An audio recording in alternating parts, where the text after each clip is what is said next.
All right, this is the Committee on Legislative Affairs and Elections. This is Thursday, September 22nd, 2016. We're at 6 p.m. Thank you. I have Councilor Napolitano. Here. I have Councilor Matusky. I have Councilor Mangan. Here. And I have Councilor DePiero. Here. We have 4 members present. We do have a quorum. Will you please rise and say the Pledge of Allegiance? I pledge allegiance to the flag of the United States of America and to the republic for which it stands, one nation, under God, indivisible, with liberty and justice for all. Would the clerk read the first item on the agenda? All right, the first piece of business. This is a resolution out by Councilor Peter Napolitano. This is a resolution regarding reverse public service announcements after 8 p.m. Thank you. Would Communications Director please come before us?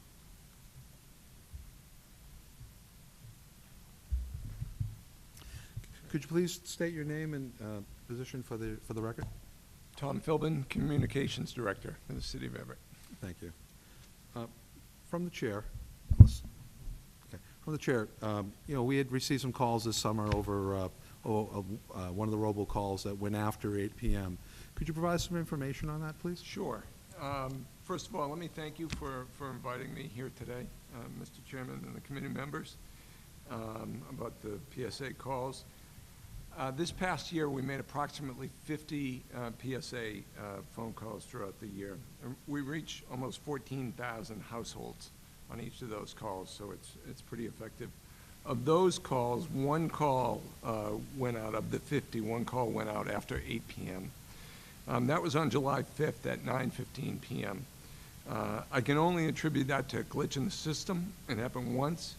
A lot of times going through that number of households, it takes a while to go through, but it could have been human error or it could have been a glitch in the system. But we typically try to get those calls between 6 and 7. So I want to apologize to the committee and to the public on that call going out that late. It was a mistake, and we're sorry about that. Like I said, the most effective calling time we have found is between 6 and 7, and we try to stick with that unless there are some reminder morning events. I typically, when we do the robocalls and I'm at a public meeting, I'll ask folks, how did you hear about this meeting? What's the most effective way to reach out to you? 9 times out of 10, people say, we got a phone call on it. And I ask them, are calls annoying to you? Is it a pain? And a lot of them say, we really appreciate getting the calls. It's an opt-in system where they sign up for it and they can opt out at any time. I personally have probably heard maybe a dozen people have opted out since I started here. And most of the times when I ask them about it, it's their work numbers that they put into the system, so they don't like getting those calls that work clearly. But that's what I found out was the most concern there. But I definitely want to say the numbers from year to year, when I ask people on attendance, they've definitely increased on those events where we have done robocalls this year. So I think it's working for the most part. We did make a mistake on that, and I do want to apologize for that. Thank you. Generally, what's the latest that the robocalls would go for? At what point do you pull the plug, so to speak? We try to keep them between 6 and 7 o'clock. Sometimes they go after 7, but we haven't had any go out after 8, except for that one call that went at 9. All right, thank you. Any of the other councils have any questions? Great. Okay. Well, thank you very much. Thank you for Appreciate it. bringing us up to speed on that. Yep, no problem. To have a motion to excuse with customary thanks? Okay, all in favor? Aye. Thank you. And also, from the chair, if I can entertain someone can give a motion to refer back to sponsor. So moved, Mr. Chairman. Second motion. All in favor? Aye. Thank you. Would the clerk read the second item on the agenda? All right, item number 2 is a ordinance held by Councilor John Hanlon as president. This is an ordinance clarifying registration of vacant foreclosed properties. Thank you. Could we have members from the ISD up before us, please?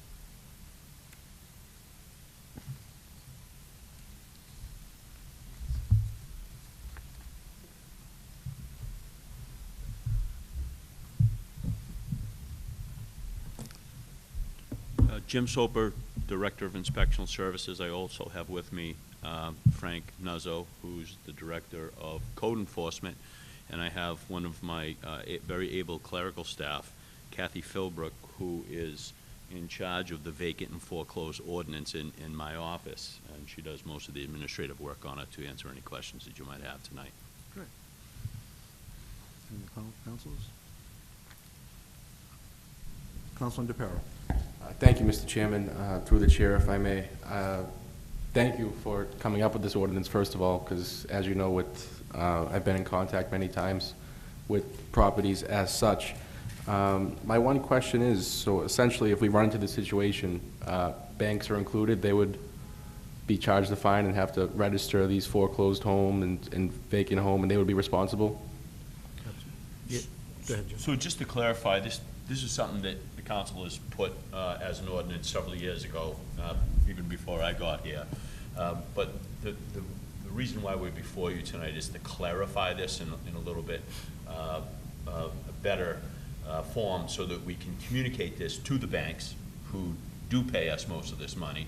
And it's somewhat ambiguous as to how it reads, and we'd like to clarify that because we've been taken to task by a couple of these banks who say this does not really take care of property that are foreclosed. It only takes care of property that's vacant. It only really charges a fee for vacant properties. This existing ordinance, which is under 13B, and I don't know if you have the whole ordinance in front of you. Yes, we do. But there are sections in which the annual fees that come about on November 15th, annual every year. Kathy keeps a good list and a spreadsheet of everybody who owes us money. We actually do this through a small little business program called QuickBooks. It makes it very easy for us to do that and keep track of who owes us money. She does a great job at that. And so what we're finding is, if you read what it says for properties that have been vacant for 1 year or more or less, vacant for 2 years more or less, vacant for 3 years more or less. When taken to task by the banks, it says nothing for foreclosed. So we find ourselves in a position in which we can't really enforce this if they question that, because it doesn't seem to apply a fee to foreclosed properties. So when we get a listing in the paper, and you see this every week, mainly, what's the paper we use for which one of the three do we use mostly for this, Kathy? Leader Herald. The Leader Herald? Yes. So the Leader Herald every week puts in what's foreclosed. And once that goes in the paper, that goes on Kathy's list. And what Kathy does is make contact with the bank and the owner, and via a letter, and let them know that they have a responsibility to the city to register for the first year for $500. So under the way it reads in the rest of this ordinance is, it's vacant in or foreclosed properties. But there's no fee associated with foreclosed properties. So we need to clarify that. So when we send this ordinance back to the bank and we say this is where you need to comply, we really can't point to where it says foreclosed. And they say, whoa, it isn't vacant. Somebody's living in there. And that could be, it could be somebody who is not supposed to be there, a tenant who won't get out. These properties are on this list so that my department, and primarily Frank, under his direction, his code enforcement inspectors can use this as a list to go around the city in the different wards and make sure that these are in good shape, respectable shape. So this is just one way we do enforcement out there. So it's important to keep this list. You can see how the fees escalate. And I'd like to just move to Frank now, if I can. And I want Frank to say a little bit about how much money we've collected on this over the last 3 years. The thing is, the money, side is fine too, but it's the information we get that Kathy seeks out. We get the names of the property managers. There's no delay, and if there's an issue with a piece of property, we know who to contact almost immediately, so she has a very active list that she works very hard on. And Kathy took this over, I'd say a little over 2 years ago, updating the foreclosure, vacant and foreclosure list. And in 2014, prior to her completely getting into it, we took in $37,500 for that fiscal year. In 15, Kathy got into it and started, getting more aggressive. It went up to $63,000. And now this last fiscal year, fiscal 2016, up to $92,000. So, I mean, that shows, with her persistence and, really getting out there and working on it, where it's progressed. And for this fiscal year, 2017, we're not even into the third month, and she's already taken in $31,500. So, I mean, she's doing a great job, and we want to recognize her for it, and it's a great tool. We always talk about tools. This is a great tool for code enforcement to use with the information she gathers. And, just to say a little bit more about how good of a job she's doing, it's not last week she came up to me and showed me a check for $9,000 coming from one bank for a piece of property that was vacant for several years. And she chased down all the information to make sure that it was foreclosed for that long. And that bank relented and sent us a check for $9,000. Now they don't just do that willingly. It takes a lot of phone calls back and forth and a lot of determination on Kathy's part. But what we really need to do is assist her, assist the city, and make sure it's very clear in here that it's vacant and/or foreclosed property. You want to tell us a little bit about that, Kathy? You have something? The reason why I brought this actually up here is because I got questioned on it by a bank, actually by Cyprex, that owns a property at, I think this is Walnut Street, I'm not sure. I'm sorry, I don't know what's, Waters Avenue, 2224 Waters Avenue. They've been in active foreclosure since, looks like before 2011. So they owe us right now $10,500 for registration fees that they're supposed to be paid, with an additional $3,000 due. So that would be $13,500 due on or before November 15th. This is the woman that I've been not arguing with back and forth, but I'm trying to, let her know about this. I said, even though a property is occupied, it can still remain in foreclosure. And she came back showing me vacancy as of November. She came back, showing me that, and then says, this is taken directly from your ordinance. Please advise if an amendment to the ordinance has been passed, making this a valid fee for occupied properties. So that's when I said, I went to Jim, we went to Colleen here, and, we came to the conclusion that we're gonna have to really amend this. Just by that and/or wording right there is a total amendment for us to, actually get this $13,500 that we're owed as the city for this, vacant property that's, been out there for so long. So this ordinance is an effective deterrent for all these banks to hold the properties that they do in this community for as long as they do.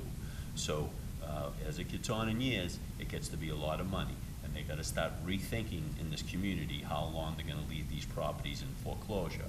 And it presents kind of a problem for the city to enforce on these properties. We'd like to see new owners. We'd like to see houses fixed up and in good working value for this community. So that's why we need to kind of close the gap on what the banks find a little narrow space to get out, and we'll be allowed to do our job in even a better way. Councilman Mangan? Thank you, Mr. Chairman. Thank you for that. It's actually great. It's a great tool to have now. Actually, I was going to get to, only because what's the few houses up from me on Walnut Street? I know it was in the foreclosure process for maybe a few months. Now, the bank, last week, they had people, they had that Action Company. They were out there, honest to God, 9:30, 10 o'clock at night, boarding up the windows and everything else. It's unsightly. I mean, I know we probably don't have anything. What about, because I think I understand people that want people breaking into the properties and vagrants and stuff and hanging out in there. But do they have the right to do that, the bank, have somebody to board it all up, or? Well, so we've been watching this property for a long time. And it got to the point where we found the bank non-responsive. And we told the bank, look, you need to board, those windows and doors have been kicked in several times. Okay. And my inspectors, Frank Inspector, has been on that property watching it, and several times we're watching people run out the back door as soon as That's he right, shows yeah. up. You know, we might look like, a little bit like police officers maybe, but they run, they scatter, they don't wanna be involved with us. And all the windows are broken in the back of the house, so easy entry. So we can't continue to have that happen, because that's where fires happen, that's where emergency response, people die in fires. So we made the decision, we called them, the owner of the property, which is the bank, and their broker, and we said, look, by Friday, you either have this done or we'll do it. Okay. And if we That's do what it, they would do. we're gonna lien your property, and we don't care how much it costs to do it, we're gonna lien your property and we're gonna get it. So they had contacted a couple of guys with a truck and a hammer, and they did such a bad job at it, like earlier in the week. We said, Yeah. this can't go. You need to call a professional company. We know of several professional companies, we give them the names, they hire Action. Action comes in and tightens that up so that nobody can get in there except the front door with a key, and that's it. And then we, on a regular basis, Frank sends our inspectors over there just to make sure that there's no more stuff going on over there. So eventually, the bank will make their move on that property, foreclose, sell that property, and if they don't, we will put it in receivership. And we will hire a receiver, and the receiver will fix that house up so it looks brand new. It'll get sold, and we'll have a brand new. I seen they did a nice job, and there was a house on, what do you call it, street, Central? Central Street, Yep. yes, down near the park there. Yeah, That we was just had nice another job. receivership on 181. 181 Nichols. Right. Now, is there a time limit I mean, because I know because it's in my neighborhood, but certainly I wouldn't want it in anybody's neighborhood. Is there a time frame with the boards, they can, I mean, I know you said at some point if they don't respond, whatever, you can do that, but, I mean, it just, from a neighborhood standpoint, it just looks, Like, how long? You're Yeah. right. And I How talked to your long neighbor probably? to the left. I talked to Mike on the Yeah, left-hand side, the Glennon. Mike electrician. Glennon, correct. So I was over there talking the other morning, and I told him, I said, we usually have to run up about 90 days worth of fines on the house before we move it to the receivership program. So Okay. it goes in front of a judge, we have a representative attorney, and there's a receiver who's usually a general contractor. They stand in front of the judge, they tell them what they're gonna do based on our list. The judge hands the property to the receiver, not ownership, but in custody of the property, to make all the repairs that we deem necessary in code enforcement.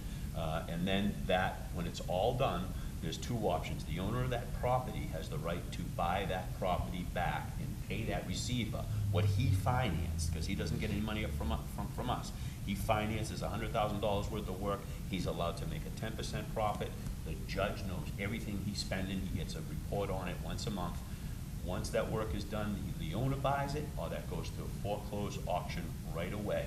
And then once it's foreclosed on, the number one, the person who stands number one is the city of Everett retains number one position for all its liens, for water and taxes. So we get paid first for all those, and you know there's gonna be 2 years of that going on, right? And then, so the next thing that happens, the receiver gets paid. Receiver's $100,000, he gets his $100,000. Whatever's left, the banks get. And there might be $300,000 owed to the banks. And if there's only $100,000 left, that's what they get. And that's how it because works. I saw in the paper too, a couple of weeks ago, that they were gonna foreclose, they were doing a foreclosure, and maybe the bank evidently didn't get what they were looking for or something, that's why they maybe took this action, but I did see it in the paper, the local paper, that, And here's what the banks are doing now, they're getting really cute at this. When they do the foreclosure, they do the listing, they don't actually take possession of the property, they leave the owner in possession, legal possession under the deed. Therefore, the bank is not really the one who's responsible for the house as much as the owner is. The owner is still on the deed, so we're still finding the owner, that Mr. Smith, so to speak, whoever it is, and the bank is just watching what's going on. The bank gets very anxious and nervous when we do receiverships, because now we come in ahead of the bank on the lien program, and the bank says, we're gonna be out all this money if we don't respond to the city. So, And so when we threaten receivership and we go through a receivership, that's the one chance the bank has to stand in front of the judge and say, Judge, I have a plan, I'm the bank, I have a plan. If they don't show up, then what we do is we take receivership and we do it ourselves. So it's a great process. We're using it more and more. The more we use it in Woburn, Superior Court, the more the judges get to understand. It's mainly a housing court thing. It's done in housing court, very easily. We don't really have a housing court we go to. So at Superior Court, we've had good, not only us, but Malden and other communities. So we're getting a good response from the judges, and they're, backing the cities in these receiverships. So Thank you. it's a good process. And get Kathy, if it's possible, I don't know, maybe once a month, would it be, you'd be able to get, because you know you're keeping track of all these properties. Now, certainly it's in one paper. Unfortunately, I don't get that, they never really deliver that paper to my house anymore. Would it be possible for maybe the members of the city council, like, to get like an update once a month on what properties are, just so we know? So for instance, Council Matusky may be down in his area, might have a property that's being foreclosed on that he has no idea that's, and, it might be vacant or not vacant. So just to give us an idea, so we know, where these properties are, so we can at least, have an idea, what's going on, so if it's possible. Okay, it's possible to do that, but if it's in the newspaper, it doesn't guarantee that it is gonna go for auction on that Oh, I specific understand date. that. I So understand would that. you prefer to get the ones that come in registered? Registered, That's, right. they Yes, no, send 'cause I them, they understand send them there's in people- registered, and I can, Right, because I understand there's people that, because I went through it myself years ago, but if you're in a situation where you're still living on the property, it goes in the newspaper, and it says like, in so much time, whatever, it's gonna be foreclosed on. Right. So certainly, that's not what I'm concerned of, because it's people live in the properties. It's a lot more of the ones that there's nobody living there anymore, they're vacant, or like I said, the bank or some mortgage company owns them, whatever, like I said, and they're vacant properties and so forth. And, we know the people have been either left on their own or been, escorted off the property, so that's. so more or less the primarily- vacant properties? Okay. Yes, thank you. I'm all set, thank you. Councilman Matusky. Thank you, Mr. Chairman. A vacant property is different than foreclosed property, am I right? That's correct. So if somebody actually abandons the property, is that how it works? That's happened. If there is no mortgage on the property, then no bank's gonna come in and foreclose. Eventually, the city might foreclose on the property if the tax liens and water liens rise to a certain level. But that might take years for that to happen. But once it becomes vacant, it's actually more dangerous than it is simply just foreclosed on. Are there vacant properties? I mean, Oh, yes, as far absolutely. as, people just leave them? People pass, children don't come in, there's infighting, between, and nobody really takes possession, there's probate, no wills. We see a lot of that kind of held up, and, that has to be dealt with, and if there's no breaking and entering, then we're not gonna board the house. That's unsightly for a neighborhood, and we don't wanna do that, but if there is, we have to take that. It kinda looks kinda nasty, but that's a vacant house for sure when that happens. Foreclosed properties, are something, a little bit different. The owner could still be in there, trying to work a solution with the bank. We're sensitive to those, but we need to be able to, take care of, the language so that the banks understand that if you're gonna leave foreclosed property in this community for years and years, and once they become foreclosed, the owners do not pay their taxes, they do not pay their water bills. This goes on for a year before they live there tax-free, mortgage-free, water bill-free for a year. And you can pocket that money, and it's been done, and then you can take and you can go out and put a down payment on another property. Now, I don't know where you're gonna get the loan for the other property, because typically, no reputable lender is gonna, put someone in foreclosure in charge as a mortgagee again on a loan. But this is what happens, so there's money to be made, and people know it, and, they cash out with a year's worth of bills that they haven't paid. So we'd like to discourage that kind of stuff. Property goes down, grass, lawns, overgrowth, it's the blight situation. Right. We need to find a. Well, you identify them with fines and so forth. You have an idea what's going on. And the other question I had was, Do you actually go to auctions? Does the city participate in any of that? Well, I mean, I go when we do receiverships. Frank and I went the other day, 181 Nichols Street. It's a good process to watch happen, and we don't participate. We're just, if they might have questions, because we have a list of all the things that need to be fixed on these things. So someone might come by and say, well, because when we sell these at receivership, when they go, they have a list of things that have to be fixed. So for instance, 181 Nichols Street, when it was sold, had 3 pages of things that had to be fixed within 8 months. All those people, the people who are coming in to buy it would be in violation of the agreement with the city to take this house. So that's the kind of, the work we do with our, D'Ambrosio and Brown, who handles these for us. We kind of tie these things up, so in short order, within 8 months, within a year, we're gonna have a new family living in there. It takes time. There's some significant renovations in some of these places, complete gut rehabs, but it's great investment back in the community.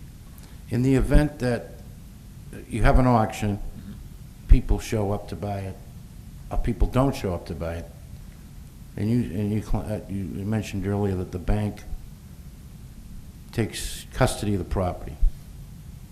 If the bids aren't high enough, is that how that works? Well, we don't, typically that can happen, so the bank can show up if it's a receivership, and the bank was put in a position where the judge found for the city and allowed a receiver to be put on the property.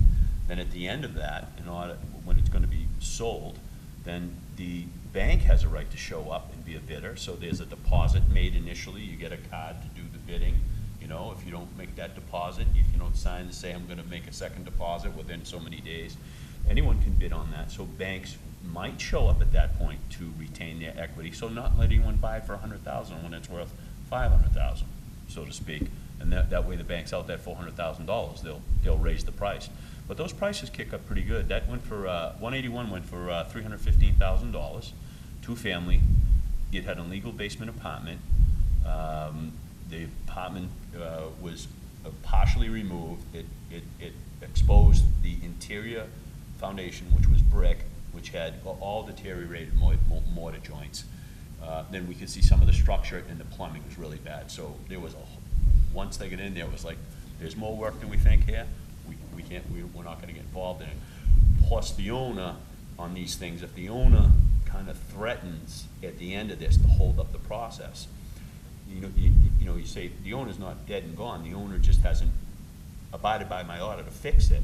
So at the end, the owner could possibly step in and say, look, I'm going to fight all I can in front of that judge to say that you shouldn't have sent this to receivership. Well, you know how courts work. They take a long time. We have a receiver who put out $100,000 of his own money, and a lot of these times these guys are second mortgage in their home, right? They go second mortgage their home, they take $100,000 out, they fix that home. Now they're not going to get paid on that for 2 years because it's held up in court because the owner wants to make an issue out of it.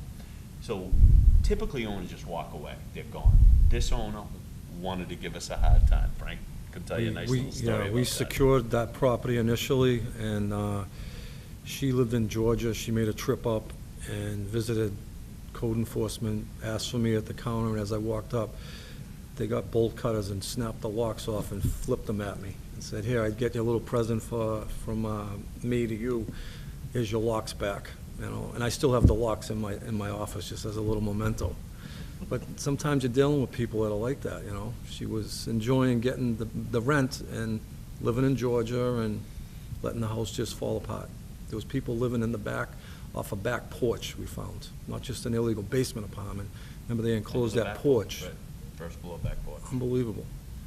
I want to thank you, as a member of this committee, for being here. Mrs. Philbrook, it's excellent work that you're doing in coordination with everybody. And, I see an uptick on foreclosures for some reason in the paper. I don't know, maybe it's me. But it's a great tool that we can get some money back. I can remember years ago, and not too long ago, down on Esty Street in that area, there was a pool in the backyard, and people next door, they couldn't get anybody to empty this pool. That was one of those collapsible, above ground type of deals. And it was dangerous, and the city couldn't do anything about it. Do you recall something like? And, you know, a child could have drowned in it or whatever, but now we have some tools that your department and Mr. Nuzzo's and Ms. Philbrook's department can actually take care of. And I can see the difference in Everett. It's, you know, you don't see, you know, other cities that I drive through, I mean, they need some work, but you know, I don't know how they look inside, but the outside, I'll tell you, you know, it's an indication if, I'm very grateful that my neighbors keep their property up. You know, I'm very happy, but I mean, you know, no, and, but I could see some houses that, for whatever reason, the people are older, they just don't have the money, and that's a lot of the cases now, too. You know, just to pay your water and taxes is a difficult situation for some people, but, you know, those are red flags that you people know about, and I know you work with, we've had a case where the person was elderly, and little by little, we improved the property, but I think it's a great tool. I'll be supporting this to give you more tools to work with. Thank you very much. From the chair, I have a few questions. First of all, how many properties are currently in foreclosure and/or unoccupied? Was there about 100 and, was there about 180 of them? Well, that's Mickey's list. There was like 19 pages, but I'm not sure. Probably 19 pages. I printed the list, but I About grabbed the how other many thing. properties are on a page? Probably about 10. So you're saying 8 to about roughly 10. about 190 Yeah, properties probably. are in foreclosure? Mm-hmm. How many of those Vacant. properties are vacant? I'm not sure exactly how many. I'd have to go, because we don't have that on the list as if they are vacant and or foreclosed. I'd have to look at the registration form to see exactly how many properties. I have some concerns. Okay. And the main reason I have these concerns is that, one, under different, if this was a few years back, I would be recusing myself as a bank lender. That's my background. I also remember when we created this ordinance, the main reason we did this was to protect the city against unoccupied properties. I guess what I'm having a little difficult trying to rationalize here is that if we have a property that's in foreclosure and the owner is still on the property, why is it that we're billing them? Now, it can take, let me say the reason why I'm saying that. It can take anywhere from 6 to 18 months, utilizing the various programs out there, the HARP program, for example, to be able to qualify for a program that does a modification of the mortgage, still provides the city with its back taxes, still provides the city with its back water bills, and with the owner on the property, unless we've got examples of people who are just letting the property go to go, I'm just concerned that in raising the fines, we're forcing the banks to force these people out quicker. And if that's the case, how are we serving the community when we're forcing out taxpayers? I've got concerns in that area. I, for one, like Councilman Mangan, have been in foreclosure. In my situation, I did qualify for the HARP program. 5 years ago, I saved my house 2 weeks before the sale date. This summer, I've upgraded my property. It doesn't take that long to turn a bad situation around. I was out of work for almost 2 years. But now my roof's good, my foundation's good, house is in good shape, got no issues. I just have concerns that this may be one step in the wrong direction. If people are not taking care of their properties, absolutely, let's get this taken care of. But the distinguishing factor between foreclosure and occupied foreclosure and a vacancy, I've got concerns where we just arbitrarily put the banks in a position where they start forcing these people out before they have an opportunity to go through all the process. It takes a long time to get qualified for a HARP program, and it's not an easy program to get into. But it's been extended, it's been out there, it's a good tool for people to save their properties and help get their properties out from being underwater. For the public, underwater means that you owe more than the property's worth. So that's where I'm coming from. I understand the intent here, but I would prefer to see more distinguishing information between foreclosure owner-occupied and foreclosure and/or vacant, because I personally think there's a distinguishing difference there, having experienced it myself. If we were to pass this the way you're pushing it right, the way you're recommending it, I would have lost my house, cut and dry, because the process is not quick. So I've just got some concerns there. Why is it that we're looking at fining the banks when a property's in foreclosure and the owner is still residing on the property? And there is nothing apparent indicating that the property is degrading in any way. So I share your concern, Counselor, on this, and we've actually had this come up a couple of times, and you know you're dealing with someone who is reputable, takes care of their property, and because of the economy has fallen on a short span and a hard time. And we, in this department, have to realize that. We have to know that that's the case, and there's a difference between someone who's in that situation and someone who's not going to take care of their property in that situation. So we look on that, and we've experienced that as well, and I think that's something that doesn't fall on deaf ears with me. And I know that it's not useful for us to charge someone who can't make their mortgage $500 for this year and $1,500 for the next year. Just as it's not useful for us to maybe go out and see and someone who owns an elderly person who owns a house and say, gee, your grass isn't cut, we're gonna give you a fine, right? We are able to use our discretion as to when our enforcement actions are necessary and when our educational actions are necessary, okay? So that's, I think, somewhat discretionary on the department when we do these things. We will not be in the business of taking Mr. and Mrs. who are short money and putting a burden of $1,500 or $500 on their back. That's not what this is for. But it does deter the people who will not take care of their property when they're in that situation. And if we alleviate the problem for them too. So it's a fine line we walk with this. We have to do that with people's situations in mind, and we have to have empathy. It is really what it comes down to, is the empathy. Now these are not something that we randomly go house to house and give tickets on, or where code enforcement guys are just told if the barrel's open, you put the ticket on the house, okay? This is much different. These are things where you make contact with people, the letter goes out, we see it in the paper.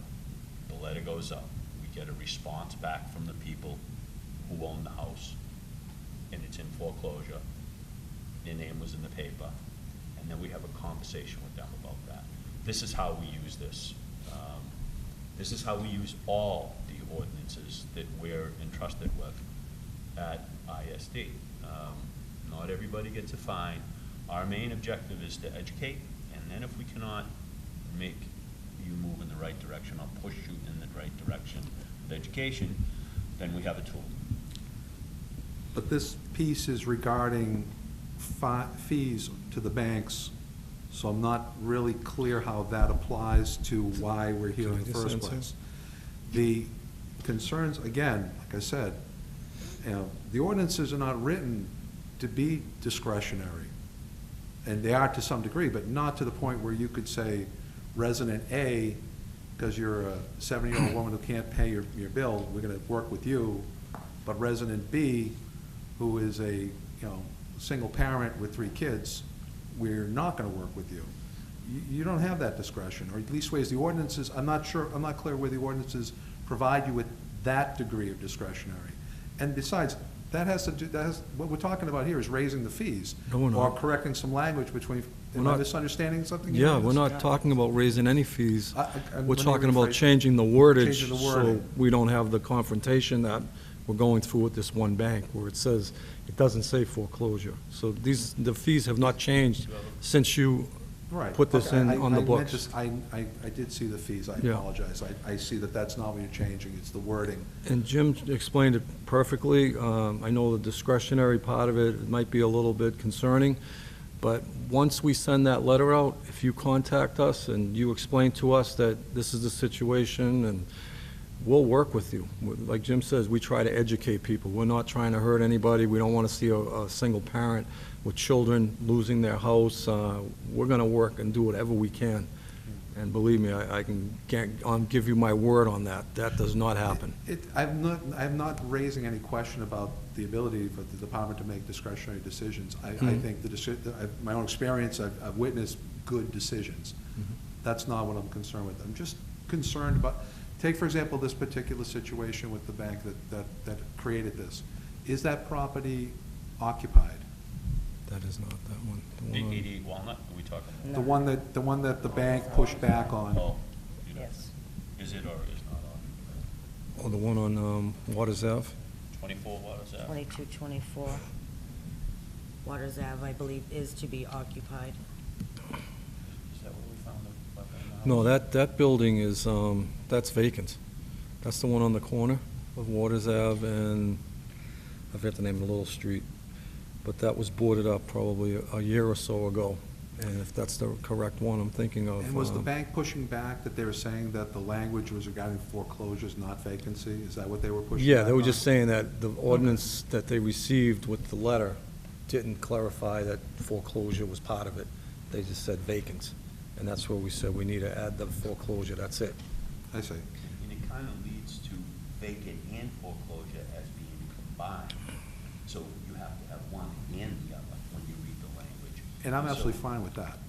But we'd like to be able to split that and say, you can be vacant and not foreclosed on, and you're gonna get a fine, Right. okay? Okay. And yes, it also has a twist that you could be foreclosed on and not be vacant, and you could get a fine. And what I think what we're trying to say is, why is your question about discretionary? I'm not sure it says, I'm looking for the words in here that won't say discretionary, but might put it in a place where the enforcing authority has the ability to use its ability to have an ordinance to push people in the right direction, similar to police officers give a warning on a stop sign or a speeding ticket. So it's the same type of situation. It's an educational moment.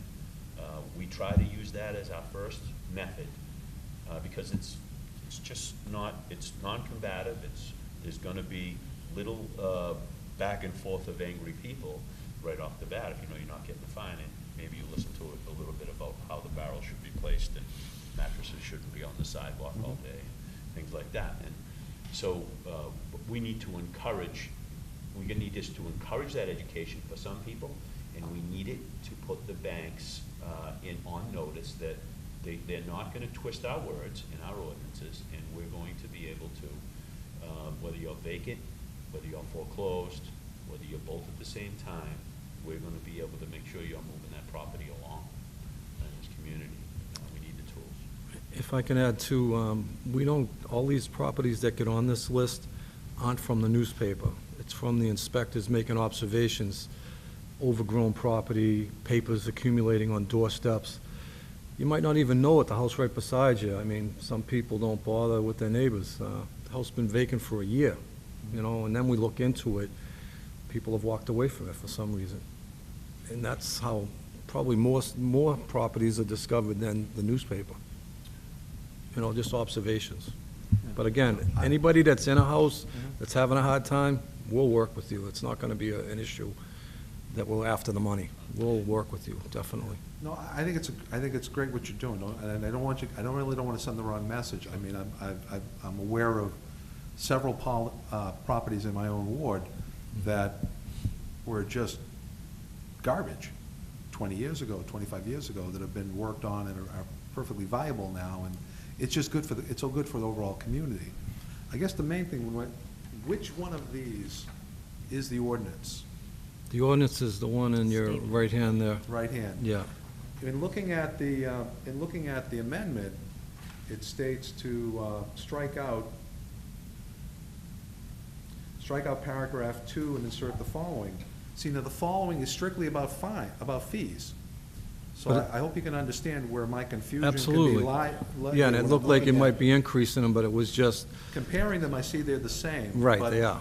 the only change here is a section regarding fees, and then when I look at the actual ordinance, I can't find paragraph 2. To really clarify what it is that this is replacing. Would you like me to approach and show you? Absolutely, please. This was Carolyn Nicole. Mhm. These are not numbered, but.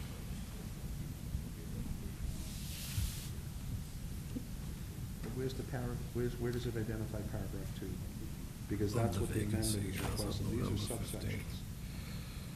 See, these are section 13B, subsection A, B, D. This is the only paragraph 2 in here, which has nothing to do with the amendment piece. That's why we're, again, trying to get a But it's better nothing to idea do so we with can make fees. the They changes set these properly. fees when this was originally voted on, probably 8, 9 years ago. You know? This Let me ordinance ask has you been, this. Where would this, okay, so this would take and come in place here.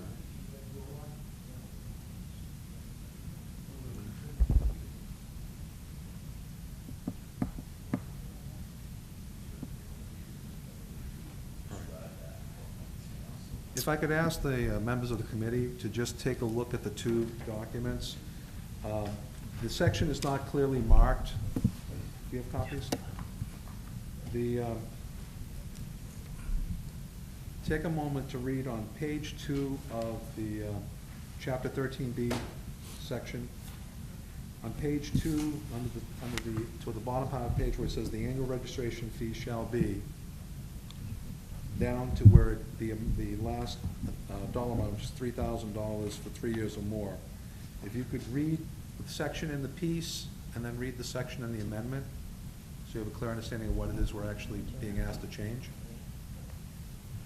Does everybody see what I'm, okay, good. Registration fee? Councilman Tuski, you want to break it down? Okay, so let's take a moment just to read through this, to make sure we understand it.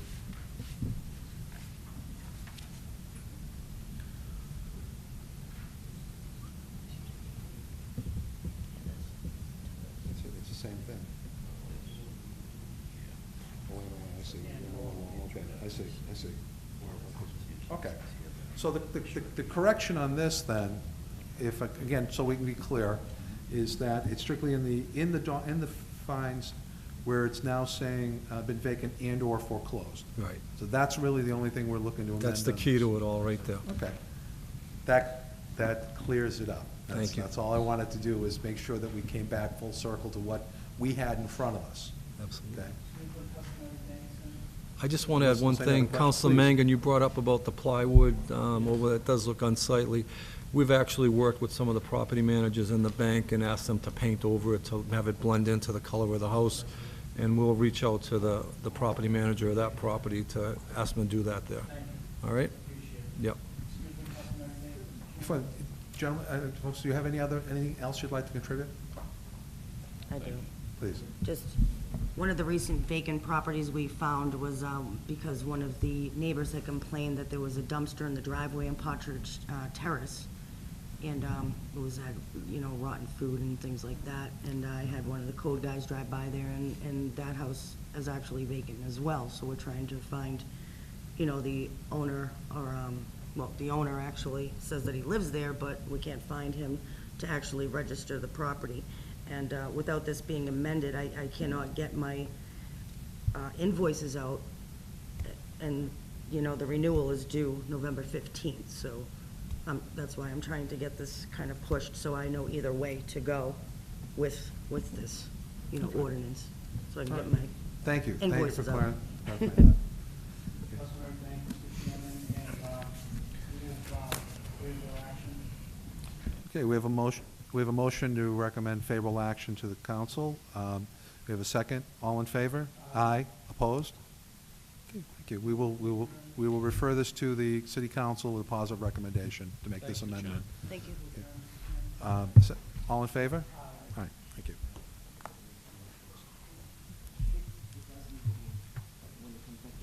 By the way, that phone call was a robocall that I got. Imagine.